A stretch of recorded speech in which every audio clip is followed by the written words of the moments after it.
उठ रहा है कि पाकिस्तान मुआशी इस्तेहकाम से मुआशी तरक्की की तरफ बढ़ेगा या नहीं। हुकूमत पर मुसलसल तनकीद हो रही थी कि स्ट्रक्चरल रिफॉर्म्स नहीं कर रही है, प्राइवेटाइजेशन नहीं कर रही है। PIA की प्राइवेटाइजेशन हो गई है, मगर यहाँ से क्या मामलात बेहतर हो सकते हैं? क्योंकि मुसलसल पाकिस्तान एक लो ग्रोथ के साथ आगे बढ़ता रहा है, जिसकी वजह से आगे बढ़ नहीं पाया है। आबादी तेज़ी से बढ़ रही है, मगर अनएम्प्लॉयमेंट भी बढ़ रही है, पॉवर्टी भी बढ़ रही है। क्या आगे मामलात बेहतर हो सकते हैं? एक ऐसा पैनल हमारे साथ मौजूद है जो मईशत के हवाले से कमेंट्री भी करता है, मईशत को जानता भी है, समझता भी है। अकबर जैदी साहब माहिर मईशत हमारे साथ मौजूद हैं, वली सहगल साहब chief executive maple leaf capital हमारे साथ मौजूद हैं, और अम्मार हबीब खान साहब माहिर मईशत हमारे साथ मौजूद हैं। आप तीनों का बहुत शुक्रिया। अकबर जी साहब, सबसे पहले आपसे, आपने एक आर्टिकल भी लिखा इन डिक्लाइन, जिसमें आपने बड़ी तफसील से बात की कि पाकिस्तान कैसे मुसलसल ह्यूमन और सोशल डेवलपमेंट में नीचे जाता रहा है। आबादी ज़्यादा तेज़ी से बढ़ रही है 2.6% से, मगर मईशत उस हिसाब से तरक्की नहीं कर रही है, और ये रिफ्लेक्ट कर रहा है हर शोबे में पाकिस्तान में। आगे की भी कोई बहुत आप पर उम्मीद नहीं नज़र आए मुझे आर्टिकल में। हुकूमत दावेदार है कि हम स्टेबलाइजेशन लेकर आए हैं, कुछ रिजर्व्स हमने बिल्ड किए हैं, हम कोशिश करेंगे कि हम 27वें IMF प्रोग्राम में ना जाएं, उस सब पर बात करेंगे। बट आपको कोई उम्मीद नज़र आ रही है या नहीं आ रही? बिल्कुल, और ऐसी, क्योंकि आपको पता है कि अगर आप अखबार में एक आर्टिकल लिखते हैं कि उसमें जगह महदूद होती है, ऐसे और भी आदाद शुमार थे जो बहुत सारे दिए जा सकते थे, जो इस चीज़ को एक्सपैंड करते, बताते कि कहाँ कहाँ हमारी एक्सपोर्ट्स जो हैं वो हमारी GDP के मेयार से कम होती जा रही है, वगैरह बहुत सारी चीज़ें।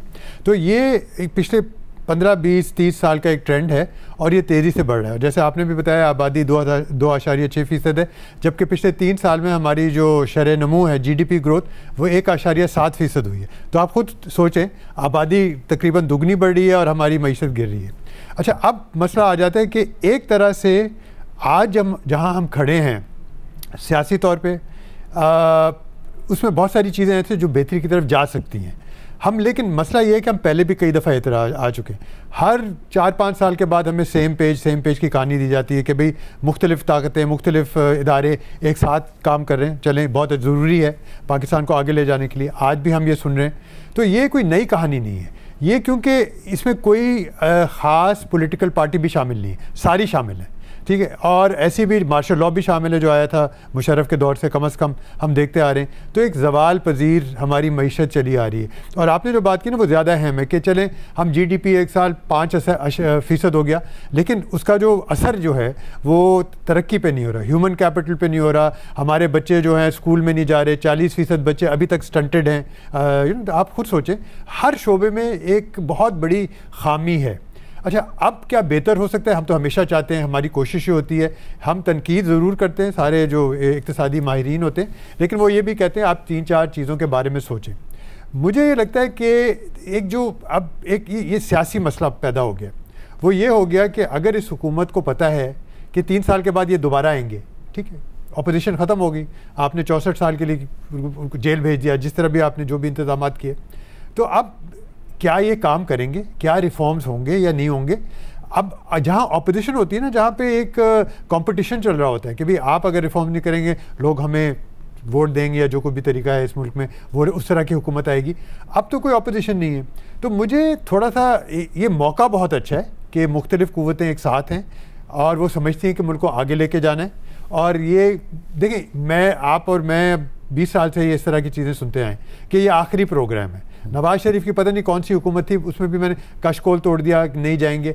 24 प्रोग्राम हुए, 25वीं भी आएगा, 26वां भी आएगा, इसमें कोई रिफॉर्म्स नज़र नहीं आ रहे। असल में मसला ये है कि अगर हुकूमत चाहती और करती कि भाई अब हम अगले 2-3 साल में ये 4-5 चीज़ें करेंगे, कुछ नहीं नज़र आ रहा। तो जो PIA की प्राइवेटाइजेशन है, आप इसको भी आगाज़ के तौर पर देख रहे हैं? आपके ख्याल में ये भी एक आगाज़ नहीं है? नहीं, एक इब्तदा है, आगाज़ ये इब्तदा है कि ये कितने आगे जाती है, इसका क्या अमल होता है, कितना साफ़ होता है, शफाफ होता है। मेरा ख्याल है बेहतरी की तरफ जाएगा, कम से कम ये।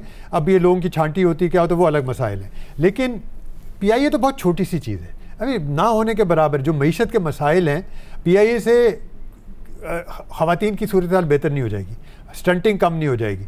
हम जो है हर साल ह्यूमन डेवलपमेंट इंडेक्स पे गिरते जा रहे हैं, अब PIA से बेहतर नहीं होगा। और आप और चीज़ें भी, स्टील मिल भी प्राइवेटाइज करते हैं, बेहतर नहीं होगा। इसके लिए आपको तो और ठोस चीज़ें ना, ये अब बड़े खुश होंगे, कई महीने तक कहेंगे PIA प्राइवेटाइज होगी, लेकिन और क्या किया? तो ये शुरू करें, बेहतर काम करें, लेकिन नज़र नहीं आ रहा। और वली सहगल साहब, आप बताइएगा, ज़ाहिर एक तरफ ये अदाद-ओ-शुमार हैं, ये मुआशी तरक्की है पिछले सालों की जो कि रिफ्लेक्ट होती है पाकिस्तान के, चाहे सोशल इंडिकेटर्स हों, इकनॉमिक इंडिकेटर्स हों, उस तरफ। दूसरी तरफ हमें नज़र आता है कि पाकिस्तान में कुछ बिजनेसेस ने ग्रो भी किया है, इन्वेस्टमेंट टू जीडीपी ओवरऑल नीचे जा रहा है, मगर कुछ बिजनेसेस ने अच्छा भी परफॉर्म किया। दो ग्रुप्स हैं, वो पीआईए की प्राइवेटाइजेशन में हिस्सा लेते हैं, दोनों की कंबाइंड बिड तकरीबन $1 बिलियन के आसपास है। आपका अपना ग्रुप एसेट मैनेजमेंट में भी है, हॉस्पिटल बिजनेस में भी है, आप रिसेंटली एक और सीमेंट प्लांट भी एक्वायर कर रहे हैं। तो मईशत ओवरऑल बेहतर हो रही है, सिर्फ चंद सरमायाकारों के लिए बेहतर हो रही है, कोई उम्मीद है, नहीं है? देखिए जी, मैं तो थोड़ा सा डिफर करूंगा। मैं तो काफ़ी ज़्यादा पुरुम्मीद हूँ कि पाकिस्तान की माशी तरक्की की अब हम एक आगाज़ दोबारा से कर रहे हैं। कोई मुल्क जो है वो इतना सिवियर स्टेबलाइजेशन प्रोग्राम करने के बाद फॉरेन ग्रोथ की तरफ थोड़ा टाइम लगता है और हमें थोड़ी सी पेशेंस का मुजाहरा करना चाहिए। हमारे जो इश्यूज हैं वो सबको पता है, उस पर बहुत डिबेट हो चुकी हुई है और वो बेसिकली ज़्यादातर इसलिए एग्जिस्ट करते हैं बिकॉज हम रिफॉर्म प्रोग्राम जो है हम रिफॉर्म प्रोग्राम की तरफ शुरू होते हैं और फिर हम बिकॉज ऑफ पॉलिटिकल रीजंस हम उसको गिव अप कर देते हैं। मुशर्रफ साहब के टाइम पे कुछ अच्छी चीज़ें हुई, पीपल्स पार्टी की गवर्नमेंट आई, उन्होंने कुछ अच्छी चीज़ें की, नवाज शरीफ साहब की गवर्नमेंट आई, उन्होंने कुछ अच्छी चीज़ें की और फिर हम चीज़ें गिव अप कर देते हैं। और फिर ऑब्वियसली जो पीटीआई के आखिरी साल में जो हुआ था वो तो एक शायद कभी भी पाकिस्तान की मईशत के साथ ये नहीं हो चुका जो उन्होंने किया था। अब हम एक स्टेबलाइजेशन प्रोग्राम के थ्रू गुजर रहे हैं और हमें इसको कंटिन्यू रखना है। मेरा ख्याल है पीआईए की प्राइवेटाइजेशन जो है वो मैं उसको छोटी चीज़ नहीं समझता, मैं उसको बहुत बड़ी चीज़ समझता हूँ। बिकॉज आपका 20 साल से प्राइवेटाइजेशन प्रोग्राम जो है वो बिल्कुल डेड था और वो दोबारा रिवाइव हुआ है। और अगर आप पाकिस्तान की प्राइवेटाइजेशन, लोग बार बार बात करते हैं के इलेक्ट्रिक की, अगर आप पाकिस्तान के प्राइवेटाइजेशन प्रोग्राम की हिस्ट्री देखें तो इट्स एक्चुअली एक्सीलेंट। जो बैंकिंग सेक्टर में हुआ है, जो सीमेंट सेक्टर में हुआ है, जो फर्टिलाइजर सेक्टर में हुआ है, जो टेलीकॉम सेक्टर में हुआ है, the history of Pakistan privatisation programme और जो उसको गवर्नमेंट ने उससे रेवेन्यूज गेन किए हैं, जो उसके अंदर इन्वेस्टमेंट हुई है, जो एम्प्लॉयमेंट जनरेट हुई है, इट्स एक्चुअली एक्सीलेंट। और मेरा ख्याल है पीआईए का भी जो एक बहुत क्रेडिबल ग्रुप ऑफ कंपनीज है जिन्होंने पीआईए को टेक ओवर किया है, I think it's a very good start. और आप देखेंगे कि जब डिस्कोस की बारी आएगी और सुई कंपनीज भी, उस दिन आपके ही प्रोग्राम पे मिनिस्टर साहब ने बात की है कि मैं सुई कंपनीज को भी करूंगा प्राइवेटाइज और मैं ज़राई तरक्याती बैंक को भी करूंगा। द कंपटीशन विल बी, मेरा ख्याल है कि लोगों की सोच से बड़ी कंपटीशन होगी इन एसेट्स के लिए। और हमने ये देखा है कि जब पाकिस्तान का प्राइवेट सेक्टर आता है इन गवर्नमेंट सेक्टर्स के अंदर, ओवरऑल इंप्रूवमेंट आती है। और ये देखें बहुत बड़ी फिस्कल स्पेस खोलेगी। तो ये जो बातें हैं ना सारी के हमारी एक्सपोर्ट जो है वो लैग कर रही है because we have not spent enough money on education for the last 60 years। That is because हमारे पास फिस्कल स्पेस नहीं होती। हमारी स्टंटिंग के भी इश्यूज इसीलिए बिकॉज हमारे पास फिस्कल स्पेस नहीं होती लोगों की हेल्थ और एजुकेशन पे खर्च करने के लिए। और जब तक वो तब तक नहीं पैदा होगी जब तक हम ये जो वाइट एलिफेंट्स हमने पाले हुए हैं और जो इनमें हम लॉसेस करते हैं हर साल, इनको हम पूरा नहीं करेंगे। सो all of this is inter related. ये जो हम बार बार अपने हमसाए मुल्क की बात करते हैं कि जी इंडिया में ये हो गया, इंडिया में हो गया। इंडिया का ये जो आज आप उनके नंबर्स देख रहे हैं, this is 30 years of reform. ये 6 महीने, साल, 1.5 साल में नहीं होता। इट्स अ कंटिन्यूअस प्रोसेस और हम रिफॉर्म प्रोग्राम्स अबैंडन करते हैं। हमारा प्रॉब्लम ही ये है। हम आते हैं, 2 साल स्टेबलाइजेशन करते हैं, थोड़ी सी शोर मचना शुरू होता है। ऑलरेडी पाकिस्तान में भी मच रहा है कि जी ग्रोथ नहीं आ रही, इंटरेस्ट रेट स्लैश कर दो, ये कर दो, वो कर दो, because we are not patient. India ने एक पेशेंट से 30 साल लगा के बार बार सक्सेसिव गवर्नमेंट्स ने आके उन्हीं पॉलिसीज के एक तसलसल रहा है और इसलिए उनको जो उसके the fruits of the labour आज मिलना शुरू हुए हैं। सो तसलसल बहुत जरूरी है और ये जिस पाथ पे हम चल रहे हैं इस पे ये एक मुश्किल पाथ है। इसमें there is pain involve and लोगों को बहुत पेन हुई है पिछले 2 सालों में और ये पेन आहिस्ता आहिस्ता खत्म होगी। But we have to continue. हमें इसका तसलसल जारी रखना पड़ेगा और फिर हमें इसका बेनिफिट मिलेगा आज से 3, 4, 5, 10 सालों बाद। अमार, आप बताइएगा, आप भी मुतादिद दफ़ा लिख चुके हैं कि जो फिस्कल प्रॉब्लम है वो इवेंचुअली करंट अकाउंट प्रॉब्लम में कन्वर्ट होता है और पाकिस्तान उसी साइकिल में घूमता रहता है। आप इस बारे में भी लिख चुके हैं कि जो लॉस मेकिंग एंटिटीज़ हैं इनको प्राइवेटाइज किया जाए। नाउ मुतादिद दफ़ा आपसे हमारी भी बात हुई, आज हम जब बैठे हैं तो PIA प्राइवेटाइज हो गई है। आपको लग रहा है कहीं ना कहीं कुछ उम्मीद है, या फिर जिस तरीके से मामला चल रहे हैं हम उसी साइकिल में घूम रहे हैं और दोबारा इसी साइकिल में फंसे हुए होंगे? देखें, हमेशा ये बात कहता हूँ, the bar is so low it's underground. मतलब हमने there is a lot of catch up to do, potential बहुत है करने को, बट एज वलीद सेड के उसको जो है थोड़ा टाइम देना पड़ेगा और रिफॉर्म प्लान जो है उसको जो है ना छोड़ना नहीं पड़ेगा। We have to continue with it. जहाँ तक फिजिकल स्पेस की बात है, that is a massive issue और that can be largely link to overall NFC की जो स्ट्रक्चरिंग है वो किस तरह हो रही है कि अगर what ever the federal collect, जो भी फेडरल कलेक्ट करती है उसका 55% सूबों के पास चला जाता है और 45% सारा वो काम करना है। तो इसमें इसेंशली आप ये कह रहे हो कि हर साल कुछ भी होता रहे, टैक्स रेट बढ़ता ही रहेगा। जब तक ये स्ट्रक्चर रहेगा टैक्स आपका कम नहीं होगा, और जब तक टैक्स कम नहीं होगा, जो कॉर्पोरेट टैक्स रेट है, जो इनकम टैक्स है वो कम नहीं होगा, जो प्राइवेट इदारे हैं उनके पास कोई इंसेंटिव नहीं होगा कि वो नई किसी भी किस्म की नई सरमायाकारी करें। तो फिस्कल प्रॉब्लम को सॉल्व करना सबसे पहले ही हमारे यहाँ होता ही है कि फेडरल लेवल पे जो है हम एक कॉन्ट्रैक्शनली फिस्कल पॉलिसी चला रहे होते हैं, प्रोविंस लेवल पे एक फ्री फंड होता है। हाउ इस चीज़ को रिजॉल्व करना है सबसे पहले। दूसरा ये मैं हमेशा कहता हूँ कि GDP जो हमारी उसका कॉम्पोजिशन देखें, 100% of our GDP essentially consumption. हम सारा इंपोर्ट करते हैं और जो कंजम्पशन है उसमें एक हद तक इंपोर्टेड कंजम्पशन होती है। जो भी हमारी ग्रोथ आती है कंजम्पशन के थ्रू आती है। कोई भी upper middle income economy, middle income economy, उसमें कुछ GDP का कॉम्पोजिशन देखेंगे तकरीबन 30% इन्वेस्टमेंट टू GDP का रेशो होता है। आप इकोनॉमी में जब तक इन्वेस्ट नहीं करेंगे, और इन्वेस्ट के मुराद है प्रोडक्टिव कैपेसिटी, कोई चीज़ आप प्रोड्यूस करें, कुछ भी प्रोड्यूस करें, आटा प्रोड्यूस करें, दाल प्रोड्यूस करें, दाल तुम कनाडा से मंगवाते हैं, मतलब एनीथिंग एंड एवरीथिंग आप कुछ भी प्रोड्यूस करें। इन्वेस्टमेंट का मतलब ये नहीं कि रियल स्टेट में आप पैसे डाल के भूल जाएं। So you need investment to GDP ratio 12% पे हमारा पिछले कोई पता नहीं कितने 50 साल से अटका हुआ है। इंडिया, बांग्लादेश, किसी भी मुल्क को देख लें, Vietnam, there at 30% of GDP investment to GDP। जब सरमायाकारी होगी, जब फैक्ट्री लगेगी, कुछ भी काम होगा, उससे नौकरियां जनरेट होंगी, उससे और टैक्स जनरेट होगा। तो टिल द टाइम जो कंजम्पशन टू GDP का जो रेशो हमारा 100% पे है टोटल, ये कम नहीं होगा, इसको जो है आप इकोनॉमी में कुछ भी नहीं कर सकते। स्लो एंड स्टेडी स्पेस पे चलती रहेगी, मगर जो हम ग्रोथ हमें चाहिए 5, 5.5, 6% वो नहीं आएगी। और ये उस वक्त तक नहीं आ सकती जब आपके टैक्स रिफॉर्म नहीं होंगे, और टैक्स रिफॉर्म उस वक्त तक नहीं आ सकते जब आपके फिस्कल रिफॉर्म नहीं होंगे। तो अगेन घूम फिर के हम फिस्कल पर ही आ जाते हैं। अभी हो क्या रहा है, फॉर एग्जाम्पल वलीद यहाँ पे ही run a number of companies, जो भी इनके इदारे का एक प्रॉफिट होता है, effective tax rate would be around 45 to 50%। Private capital का अब 50% लेके वो पब्लिक कैपिटल पे चला जाता है। अब पब्लिक में वो किस तरह स्पेंड होता है, उसका 55% जो है सूबे के पास चला जाएगा, 45 फेडरल के पास रहेगा। वो प्राइवेट से आपके ये कह रहे हो कि आप पैसे लेके पब्लिक के थ्रू स्पेंड कर रहे हो, और पब्लिक के थ्रू स्पेंडिंग आपकी एक बहुत बेतहाशा इनएफिशिएंट है। तो अगर आपको प्राइवेटाइजेशन करनी ही है तो then you have to look at the flows as well, कि टैक्सेशन के फ्लो किस तरह काम कर रहे हैं। इज इट बेटर कि प्राइवेट इदारा ही आगे सरमायाकारी करे, या सरकार को हर चीज़ में जो है घुसना ज़रूरी है? एंड मोर इम्पॉर्टेंटली, थोड़ा मैं लंबा ले रहा हूँ, we need an export oriented industrial strategy. हमारी जो भी इंडस्ट्रियल बेस है, we can not export anything with this base. एक मैं हमेशा बात कहता हूँ, जब भी को आप if you become an export oriented economy, your import component increases. जितना आप सोफिस्टिकेटेड एक्सपोर्ट्स करते हो उतनी ज़्यादा आपकी इम्पोर्ट्स इंक्रीज होंगी। इम्पोर्ट्स इंक्रीज का मतलब है कि आपकी लॉजिस्टिक्स कॉस्ट इंक्रीज होगी, विच बेसिकली मीन्स कि अगर आप अपनी industrial base central of the country में रखेंगे तो you will always be export अनकम्पेटिटिव।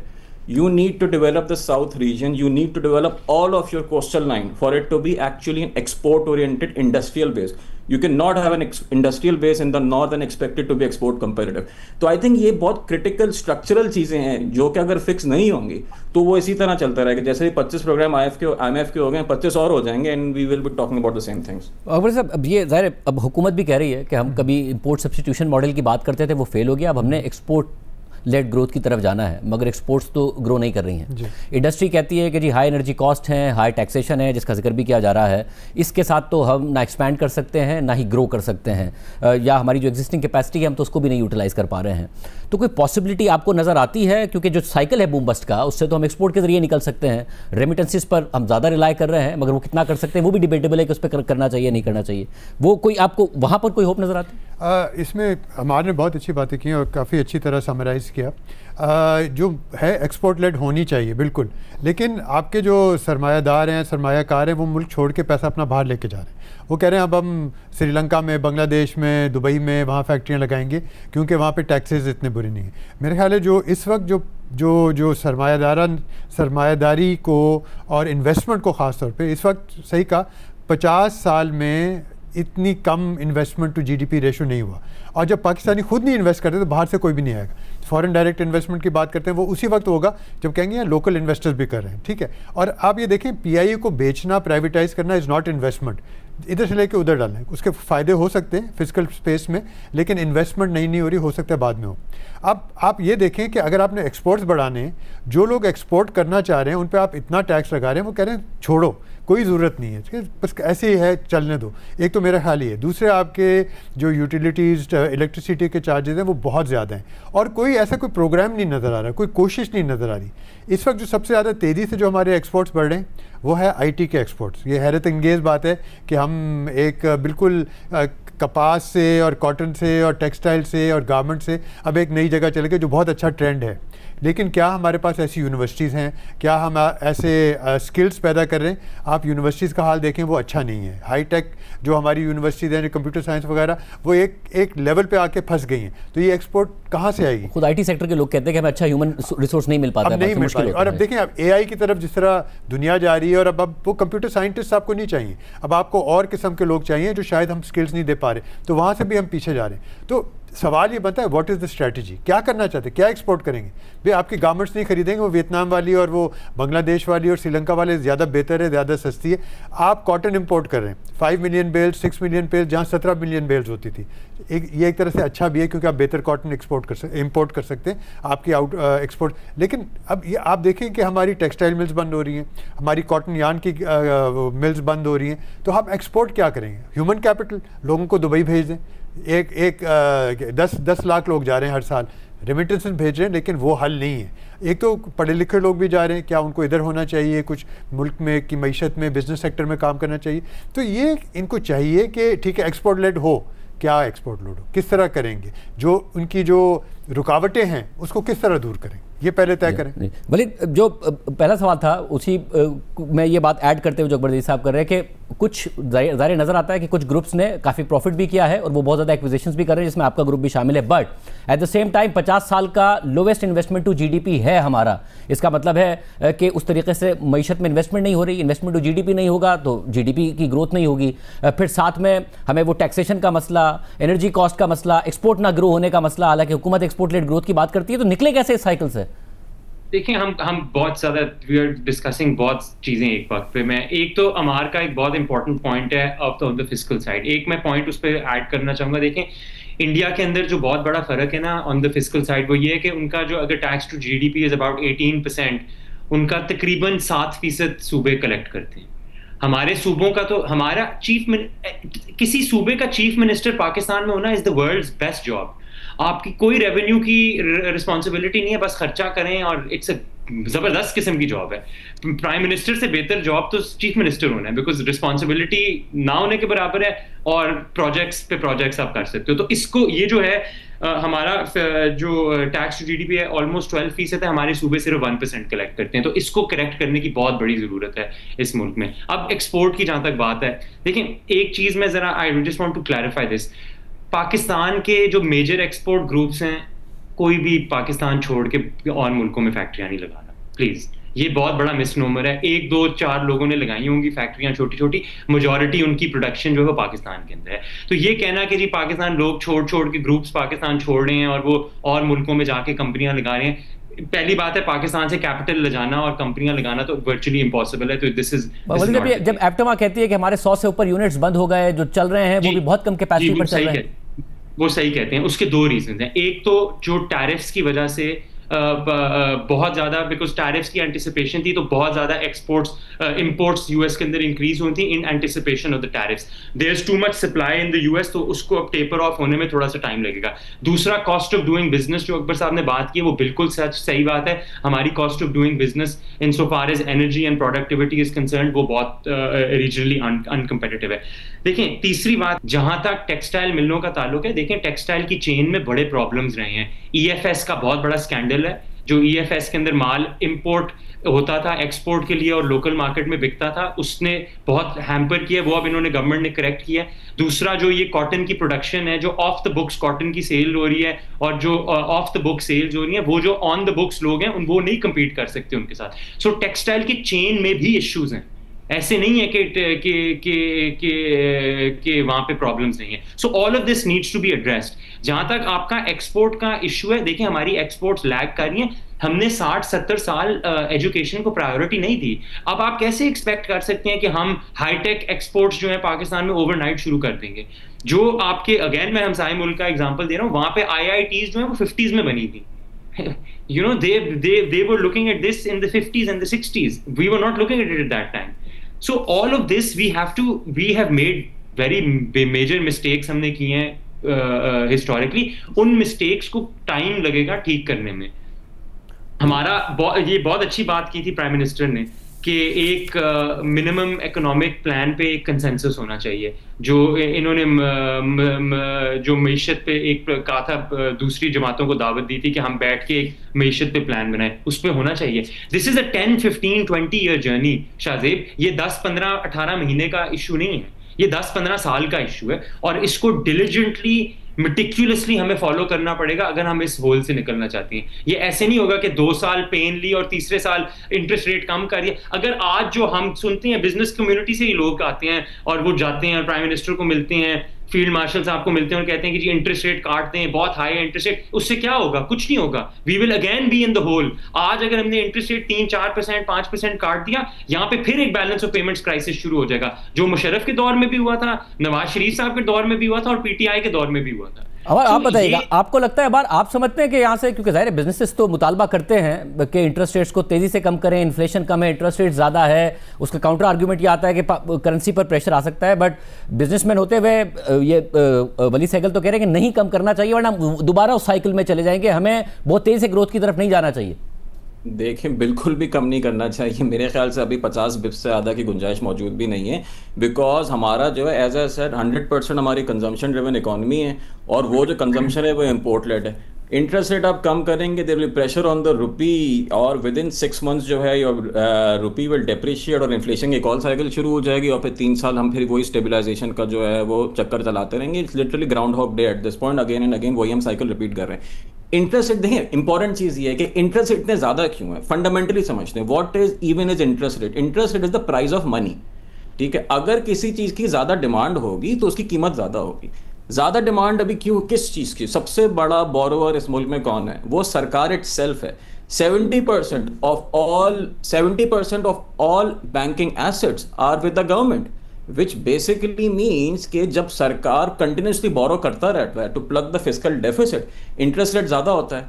The moment government stops borrowing और tapers off its borrowing, automatically interest rate नीचे आ जाएगा। इंटरेस्ट रेट किसी को सेट करने की जरूरत नहीं है, the market sets the interest rate. Policy rate तो ठीक है, सेंट्रल बैंक ने सेट कर दिया, but equilibrium rate is completely different from what ever the central bank is setting.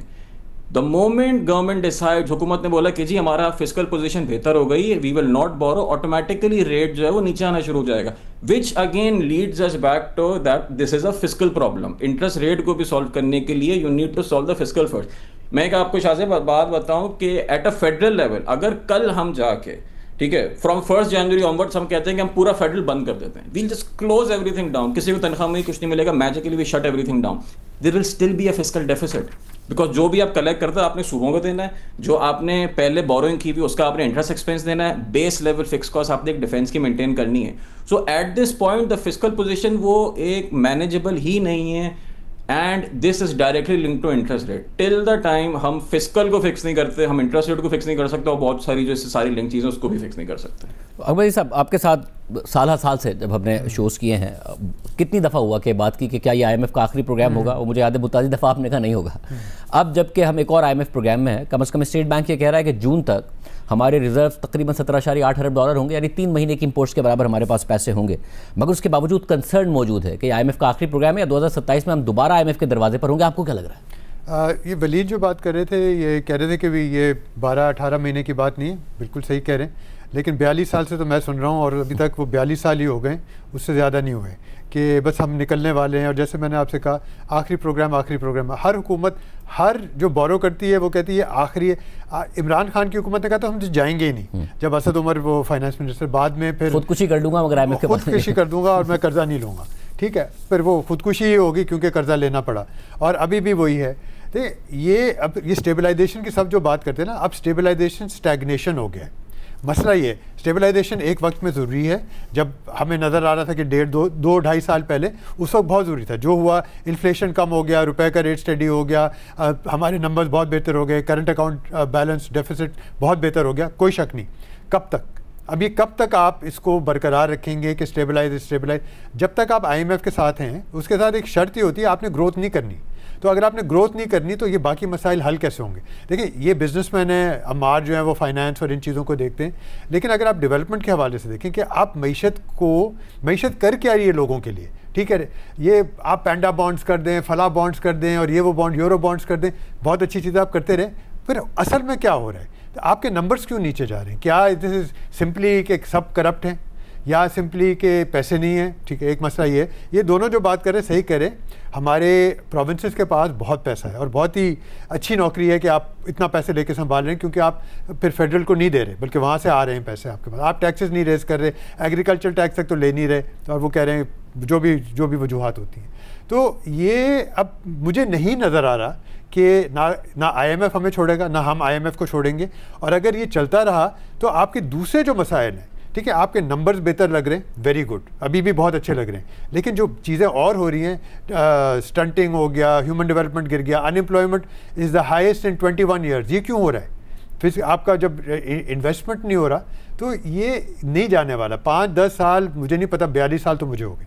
वली सहगल साहब, आप क्योंकि पॉजिटिव हैं, क्या इतने पॉजिटिव हैं कि हम एक और IMF प्रोग्राम में नहीं जा रहे होंगे?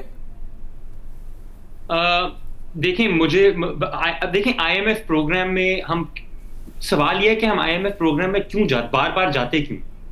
वो इसलिए जाते हैं बिकॉज 2 साल, हर गवर्नमेंट में ये देख लें, 2 साल पहले आती है गवर्नमेंट, वो IMF प्रोग्राम में जाती है, बहुत डिसिप्लिन होता है, फिर पॉलिटिकल नॉइज बढ़ना शुरू हो जाता है, फिर वो कहते हैं यार इसको बंद करो, इसको प्रोग्राम को इंटरेस्ट रेट स्लैश करो, ग्रोथ लेके आओ।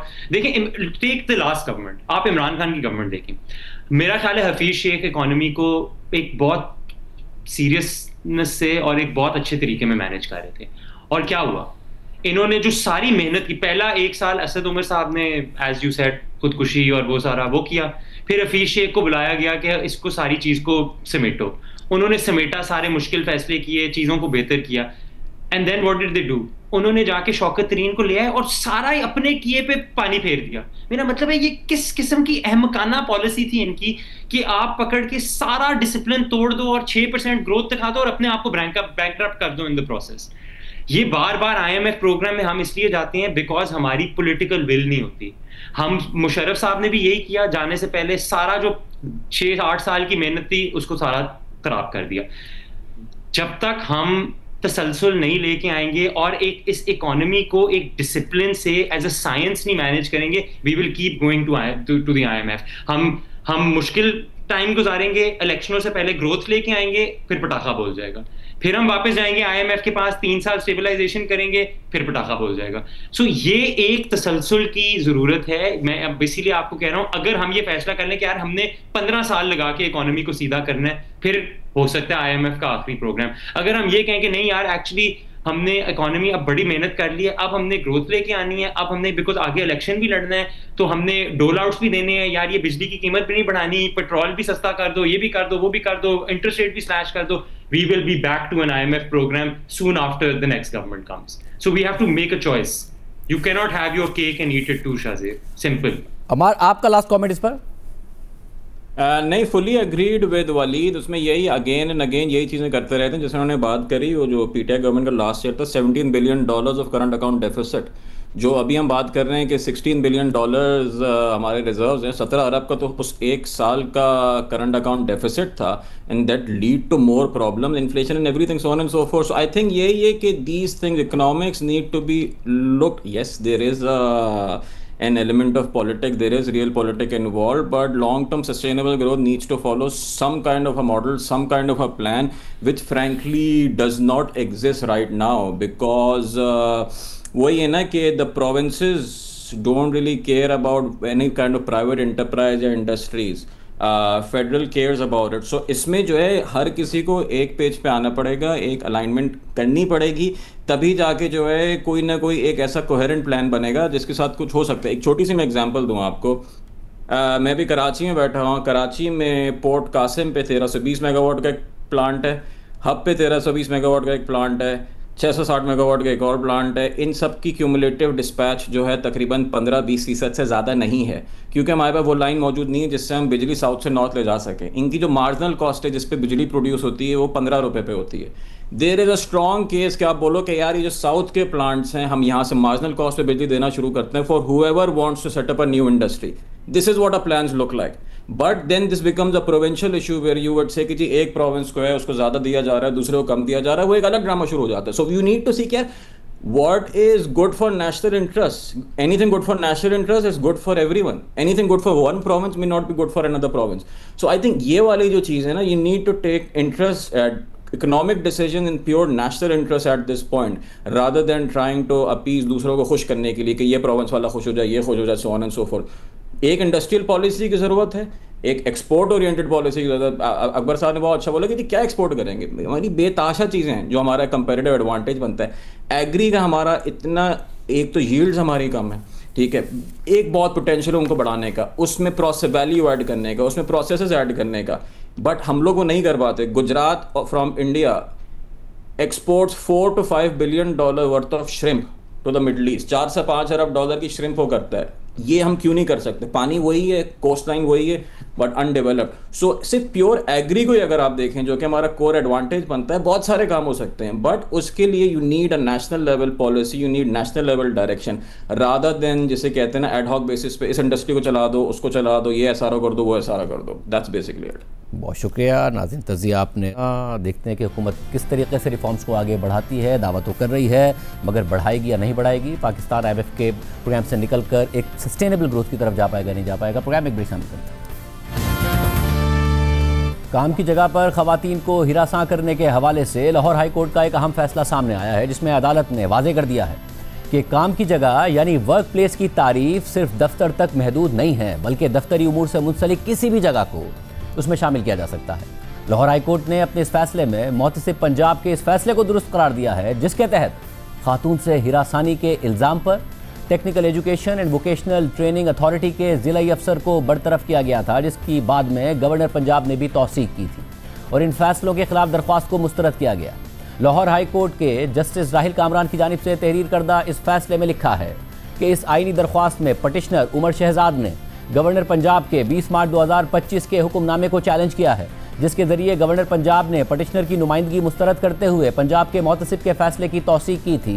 वाज़ेह रहे कि इस दरख्वास्त की जवाब दहिंदा खातून ने 2022 में मोहतसिब पंजाब को हिरासानी की शिकायत दायर की, जिसमें उन्होंने मौक़िफ़ इख्तियार किया था कि वो government girls vocational institute satellite town Jhang में बतौर एडहॉक टीचर फ़राइज़ अंजाम दे रही थी, जहाँ पटिशनर बतौर DM तैनात था।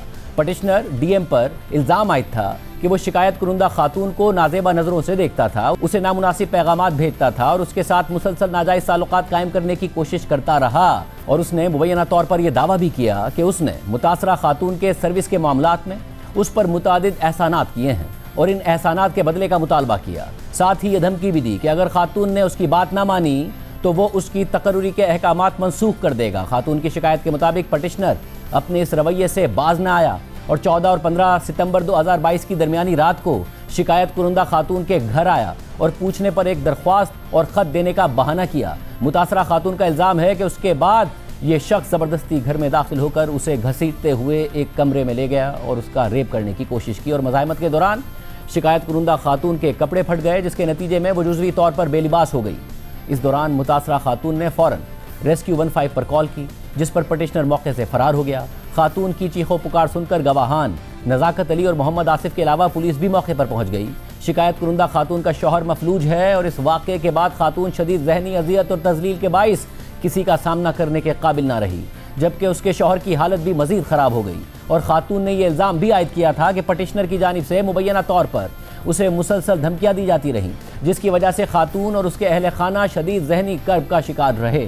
फैसले में मज़ीद लिखा है कि खातून की इस शिकायत को पटिशनर ने चैलेंज किया, जिसमें उसने तमाम इल्ज़ामात की तरदीद की और यह मौक़िफ़ अख्तियार किया कि शिकायत कुरुंदा खातून का भाई भी technical education and vocational training authority का मुलाजिम था और उसे एक सरकारी क्वार्टर अलॉट किया गया था, जिसमें शिकायत कुरुंदा खातून भी रिहाइश पजीर थी। ताहम मज़कूरा क्वार्टर में मशकूक अफराद की कसरत से आमदोरफ्त के बारे में मुतादिद शिकायत मौसूल होने पर पटिशनर ने अपने सरकारी इख्तियारात के तहत इस अलॉटमेंट को मनसूख कर दिया और इस मनसूखी के बाइस शिकायत कुरुंदा खातून ने उसके खिलाफ रंजिश पाल ली और उसे धमकियां देना शुरू कर दी। पटिशनर ने मजीद बताया कि शिकायत कुरुंदा खातून उसकी निगरानी में यौमिया उजरत पर मुलाजमत कर रही थी और बाद में उसकी मुलाजमत ख़त्म कर दी गई, जिससे खातून की नाराज़गी मजीद बढ़ गई। पटिशनर शख्स ने यह मौक़िफ़ भी इख्तियार किया कि शिकायत में बयान करदा मुबैना वाक़े के हवाले से शिकायत कुरुंदा खातून पहले ही एक फौजदारी मुकदमा दर्ज करवा चुकी हैं, जिसका ट्रायल झंग में जुडिशल मजिस्ट्रेट के सामने ज़ेर इल्तवा है। लिहाजा मुहतसिब को बैक वक्त इस मामले की समाअत का कोई इख्तियार हासिल नहीं था। ये तफसीलात बताने के बाद जस्टिस राहिल कामरान ने फैसले में मज़ीद लिखा है कि फ़रीक़ैन के शवाहिद कलमबंद करने और रिकॉर्ड पर दस्तियाब मवाद का जायज़ा लेने के बाद मुहतसिब पंजाब ने 16 फरवरी 2024 के अपने फैसले के जरिए पटिशनर को protection against harassment of women at the workplace act 2010 की दफ़ा 2H के मफहूम के तहत शिकायत कुरुंदा खातून के खिलाफ हिरासानी का मुर्तकिब करार दिया और नतीजतन उसे मुलाजमत से बर्खास्त करने की सख्त सज़ा दी गई। इस फैसले से दिल बर्दाश्ता होकर पटिशनर ने गवर्नर पंजाब के रूबरू दरख्वास्त दायर की, जो 20 मार्च 2025 के हुक्म के जरिए मुस्तरद कर दी गई। फिर पटिशनर की लाहौर हाई कोर्ट में दायर इस दरख्वास्त का हवाला देते हुए जस्टिस राहिल कामरान ने लिखा है कि पटिशनर के वकील ने मौक़िफ़ अख्तियार किया कि दोनों फैसले गैर कानूनी, मनमानी पर मबनी और अपने दायरा इख्तियार से मावरा हैं, क्योंकि ये कानून और हक़ाइक़ से मुतालिक अहम सवालात को नज़रअंदाज करते हुए जारी किए गए हैं। उन्होंने मजीद कहा कि शिकायत कुरुंदा ने इन्हीं हक़ाइक़ की बुनियाद पर फौजदारी कार्रवाई भी शुरू कर रखी है, जिसके बाइस मुतवाज़ी कार्रवाई नाकाबिल कबूल है। पटिशनर के वकील ने जोर दिया कि मुहतसिब ने बगैर किसी फॉरेंसिक तस्दीक के गैर मुसद्दिका व्हाट्सएप स्क्रीन शॉट्स पर हद से ज़्यादा इन्हिसार किया, जबकि शिकायत कुरुंदा खातून के गवाहान ना तो एनी शाहिद थे और ना ही उनकी गवाही किसी आज़ाद शहादत से तायद शुदा थी। इसके बरक्स जवाब दहिंदगान के वकील ने फैसलों का दिफा किया। उन्होंने मौक़िफ़ इख्तियार किया कि खातून की जानिब से शिकायत protection against harassment of women at the workplace act 2010 और उसके तहत बनाए गए कवायद की दफ़ात के ऐन मुताबिक बाकायदा तौर पर दायर की गई थी और मुहतसिब ने तमाम कानूनी और तरीक़ाकार की ज़रूरियात पूरी करते हुए कार्रवाई की थी। उनके मुताबिक पटिशनर के खिलाफ आयद इल्ज़ामात संगीन और मुसलसल नौइयत के थे, जिनकी तायद ज़ुबानी और दस्तावेजी शवाहिद के जरिए हो गई, जिनमें व्हाट्सएप पैगामात और गवाहान के बयानात शामिल हैं, जो protection against harassment of women at the workplace act 2010 की दफ़ा 2H के मफहूम के तहत पटिशनर के हिरासानी पर मबनी तर्ज अमल को साबित करने के लिए काफ़ी थे। और कार्रवाई के दौरान पटिशनर को सफाई का मुकम्मल मौका फराहम किया गया, ताहम वो इल्ज़ामात की तरदीद में कोई ठोस और काबिल एतमाद शहादत पेश करने में नाकाम रहा। इसके बाद फैसले में जस्टिस राहिल कामरान ने मज़ीद लिखा है कि मैंने फ़रीक़ैन के वकला, असिस्टेंट एडवोकेट जनरल पंजाब और अदालती मुआवनीन की जानिब से पेश किए गए दलाइल सुने हैं और उनकी मुआवनत से रिकॉर्ड का बगौर जायज़ा लिया है। ये अदालत शवाहिद का सरे नौ जायज़ा लेने या मजाज फोरम के नताइज की जगह अपने नताइज कायम करने के लिए दूसरी अपील की अदालत के तौर पर नहीं बैठती। मुदाखलत सिर्फ उसी सूरत में की जा सकती है कि जब नताइज मनमानी पर मबनी हो, कानून के मुनाफी हों या बिल्कुल किसी शहादत के बगैर दिए गए हों। मौजूदा मुकदमे में पटिशनर की जानिब से उठाए गए बुनियादी निकात कानूनी नौइयत के हैं, अगरचे उनका ताल्लुक बाज़ हक़ाइक़ से भी जुड़ा हुआ है, इसलिए उनका तफसीली जायज़ा लेना ज़रूरी है। इसके बाद फैसले में लिखा है कि रिकॉर्ड के जायजे से जाहिर होता है कि शिकायत कुरुंदा खातून ने अपनी शिकायत में मुसलसल और वाज़ेह इल्ज़ामात आयद किए कि पटिशनर जो उसका सुपरवाइजरी अफसर था, वो बार बार उसे नाजेबा नज़रों से देखता था, नामुनासिब पैगामात भेजता था और पेशा वराना मराहत का बहाना बनाकर उसके साथ नाजायज़ ताल्लुकात कायम करने की कोशिश करता रहा था। और उसने मुबैना तौर पर यह धमकी भी दी कि अगर खातून ने उसकी बात ना मानी तो वो उसकी आर्जी नौकरी को ख़त्म कर देगा, जबकि पटिशनर ने अपने तहरीरी जवाब में इन इल्ज़ामात की क़तई तरदीद नहीं की। उसका दिफा बुनियादी तौर पर इसी नुक्ते तक महदूद रहा कि शिकायत कुरुंदा खातून ने इन्हीं हक़ाइक़ की बुनियाद पर फौजदारी मुकदमा दर्ज करवा रखा है, लिहाजा मुहतसिब को दायरा इख्तियार हासिल नहीं है। काबिल ज़िक्र बात यह है कि अफसर ने अपने और शिकायत कुरुंदा खातून के माबैन व्हाट्सएप राब्ते की मौजूदगी से भी इनकार नहीं किया, बल्कि अपने तहरीरी बयान में उसने ये इल्ज़ाम आयद किया कि शिकायत कुरुंदा खातून ने मोबाइल फ़ोन के ज़रिए उसे धमकियाँ दी थीं, जिससे बिलवास्ता तौर पर इस बात का एतराफ़ होता है कि दोनों के दरमियान इस नौइयत का राब्ता मौजूद था। जिरा के दौरान भी पटिशनर ने ना तो व्हाट्सएप पैगामात की सदाकत को चैलेंज किया और ना ही उनकी फॉरेंसिक तस्दीक के लिए कोई दरख्वास्त दायर की। उसकी जानिब से बाद में पहली मरतबा गवर्नर के सामने और अब इस अदालत के सामने किया गया इनकार बज़ाहिर आफ्टर थॉट का नतीजा है और अच्छी नीयत से आ रही है। इसके बरक्स शिकायत कुरुंदा खातून ने अपनी तहरीरी शिकायत और ज़बानी बयान दोनों में अपने मौक़िफ़ को मुसलसल दोहराया और अपनी शिकायत को बतौर बयान अपनाया। लाहौर हाई कोर्ट के इस अहम फैसले में मज़ीद लिखा है कि अब पटिशनर के इस मौक़िफ़ की तरफ आते हैं कि वाक़या वर्क प्लेस यानी काम की जगह पर पेश नहीं आया। इस हवाले से protection against harassment of women at the workplace act 2010 की दफ़ा 2N में वर्क प्लेस यानी काम की जगह की तारीफ यूँ की गई है कि वर्क प्लेस से मुराद काम की जगह या वो इहाता है जहाँ किसी इदारे या एम्प्लॉयर की सरगर्मियाँ जारी हों और उसमें इमारत, फैक्ट्री, खुला इलाका या वो वसी इलाका शामिल है जहां इदारे या एम्प्लॉयर की सरगर्मियां अंजाम पाती हैं। साथ ही इसमें ऐसी सूरत हाल भी शामिल है जो किसी दफ्तरी काम या सरकारी सरगर्मी की वजह से दफ्तर के बाहर हो रही हो। इसके बाद फैसले में वर्क प्लेस हिरासानी से मुताल्लिक protection against harassment of women at the workplace act 2010 की मुख्तलिफ शिकों का हवाला देने के बाद लिखा है कि हिरासानी की मज़कूरा तारीफ में किसी भी नापसंदीदा सेक्शुअल पेशकदमी या सेक्शुअल फेवर की दरख्वास्त शामिल है और इसमें इख्तियारात के नाजायज़ इस्तेमाल को भी शामिल किया गया है। लिहाजा ये वाज़ेह है कि protection against harassment of women at the workplace act 2010 अपनी कार्रवाई को महज दफ्तरी इमारत की जिस्मानी हदों तक महदूद नहीं करता और इस एक्ट की दफ़ा 2N वर्क प्लेस की तारीफ खुले अंदाज में करती है, जिसमें ख़ास तौर पर ऐसी किसी भी सूरत हाल को शामिल किया गया है जो किसी दफ्तरी काम या सरकारी सरगर्मी की वजह से दफ्तर के बाहर हो रही हो। इस तारीफ को मकसदी तौर पर और एक्ट की सेक्शन 2C के शेड्यूल में शामिल हिरासानी की तारीफ के साथ पढ़ना ज़रूरी है, जो नापसंदीदा जिनसी तर्ज अमल, ज़बानी या तहरीरी पैगामात और इख्तियारात के नाजायज़ इस्तेमाल को शामिल करती है, जिसमें वो तर्ज अमल भी शामिल है जो दफ्तरी इहाते से बाहर किसी भी सरकारी काम या सरकारी सरगर्मी से मुंसलिक हो। लिहाजा कानूनी जोर सिर्फ जोग्राफियाई हुदूद पर नहीं बल्कि इस रवैये और मुलाजमत के ताल्लुक पर है, खुसूसन वहाँ जहां मुबैना तौर पर सुपरवाइजरी इख्तियारात का गलत इस्तेमाल हुआ हो। फैसले में मजीद लिखा है कि मंदरजा बाला उसूलों के तनाजुर में मौजूदा मुकदमे के हकाइक वाज़ेह तौर पर वर्क प्लेस यानी काम की जगह से मुंसलिक हैं। इस तरह यह कयास खारिज हो जाता है कि पटिशनर का रवैया महज ज़ाती नौइयत का था। मौजूदा मुकदमे में फरीक़ैन का निजी हैसियत में बराबरी की हैसियत में ताल्लुक नहीं था, बल्कि उनका ताल्लुक structure of hierarchy and dependence के मुताबिक था। शिकायत कुरुंदा खातून ने मुसलसल ये इल्ज़ाम लगाया कि पटिशनर जो उसका सुपरवाइजरी अफसर था उसने उसे व्हाट्सएप पैगामात और ज़बानी तर्ज अमल के ज़रिए बार बार नापसंदीदा जिनसी पेशकदमियों का निशाना बनाया और बात ना मानने की सूरत में उसकी तकर्री मनसूख करने की धमकियां भी दी। ये इल्ज़ामात protection against harassment of women at the workplace act 2010 के शेड्यूल में बयान करदा इख्तियारात के नाजायज़ इस्तेमाल पर पूरा उतरते हैं। इसी तरह पटिशनर अफसर का शिकायत कुरुंदा खातून के रिहायशी मकाम पर मुबैना दौरा अलग थलग नहीं देखा जा सकता और यह बज़ाहिर हिरासानी के एक तसलसल के तौर पर जाहिर होता है जो पहले ही वर्क प्लेस से मुंसलिक राब्ते और सुपरवाइजरी इख्तियारात के गलत इस्तेमाल के जरिए जाहिर हो चुकी थी। इसके बाद लाहौर हाईकोर्ट के जस्टिस राहिल कामरान ने अपने फैसले में आगे लिखा है कि यह नोट किया गया है कि खातून की शिकायत पर अपने तहरीरी जवाब में पटिशनर ने अपने खिलाफ आयद इल्ज़ामात की कतई तरदीद नहीं की। इसके बजाय उसने खातून के ज़ाती हालात और साबका इंतजामी फैसलों से पैदा होने वाली मुबैना रंजिशों का हवाला देते हुए शिकायत कुरुंदा खातून की सदाकत को चैलेंज करने की कोशिश की और जिरह के दौरान उसने इसी मौक़िफ़ को जारी रखा और शिकायत कुरुंदा खातून के गवाहान के रवैये के बारे में क़यास राय पर मबनी स्पेकुलेटिव दावे किए। ताहम ये जवाब ठोस शवाहिद पर मबनी नहीं थे और शिकायत कुरुंदा खातून के मौक़िफ़ का मौसर तदारुक नहीं करते। काबिल ज़िक्र बात यह है कि पटिशनर ने एतराफ़ किया कि वो शिकायत कुरुंदा के साथ राब्ते में रहा। हमारे मुआशरती सियाक़ो सबाक में यह हकीकत है कि ख़वातीन अक्सर हिरासानी के वाक़यात फौरी तौर पर रिपोर्ट नहीं करती और ऐसा रजामंदी की वजह से नहीं बल्कि अपनी इज्जत, ख़ानदानी वक़ार और समाजी दाग के तहफ़्फ़ुज़ के लिए होता है। इसलिए उनकी इब्तिदाई खामोशी को मुआफ़ी, रजामंदी या बाद में शिकायत करने के हक़ से दस्तबरदारी के तौर पर नहीं देखा जा सकता। इस रोशनी में देखा जाए तो पटिशनर अफसर की शिकायत कुरुंदा खातून के किरदार और ज़ाती हालात पर तवज्जो मरकूज़ करने की कोशिश इस बात को रद्द नहीं करती कि उसका रवैया सुपरवाइजरी ताल्लुक़ से मुंसलिक था और ना ही ये protection against harassment of women at the workplace act 2010 के तहत हिरासानी के फैसलों की हिमायत करने वाले शवाहिद को कमज़ोर करती है।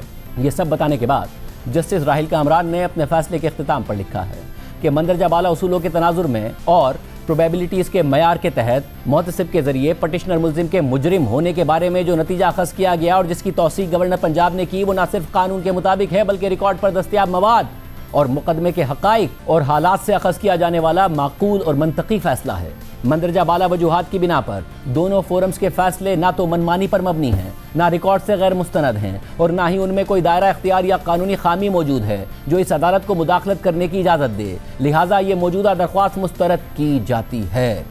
ये बहुत अहम फैसला है। आज के प्रोग्राम में इतना ही। इजाज़त दी। अल्लाह हाफ़िज़।